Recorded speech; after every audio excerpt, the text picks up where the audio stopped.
Bye. Sapu kah? Apa? You sapu sini kah? Sapu. Kereta sapu kah apa? You boleh ambil orang sini ya? Kalau baik. Oh, okey. Bukan. Itu Habis? saya punya kawan, satu tempat kerja. Sabtu kerja ini macam 10 orang mari angkat lah. Lain orang tak boleh cari makan lah. Sini taksi ada. Dia orang mau ambil taksi. You orang jangan pandai-pandai angkat. Itu you tengok saya punya itu. Baik, saya tahu ini wayang semua kita orang tahu. Bangla mari angkat orang Bangla, Nepal mari angkat Nepal punya orang. Semua ni macam bikin. You lagi satu kali saya tengok you punya kereta. Ini bukan you punya kerja. You punya kerja you bikin. Ini shopping center.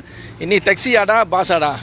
Lagi satu kali you bikin, kita orang tak ada kasih can. Ini hari saya kasih warning sama awak. You jangan bikin ini kerja, ini bukan you punya kerja. Tahu, saya sudah lama tengok you punya kereta angkat orang. Saya pun diamnya saja. Ini hari saya sudah tengok, saya kasih tahu sama awak. You jangan bikin, saya tak mau nampak you punya kereta masuk dalam. Inilah kerajaan baru, kerajaan Pakatan Harapan. Semua orang luar negara boleh datang bawa kereta, beli kereta sendiri, bawa datang kerja sapu. Ini siapa nak kawal? JPJ ke, MOT ke, siapa nak kawal? Apat nak kawal ke? Nampak kan? Ini warga Bangladesh. Dia bawa kereta, dia bawa dia punya penumpang. Baik, you orang mana?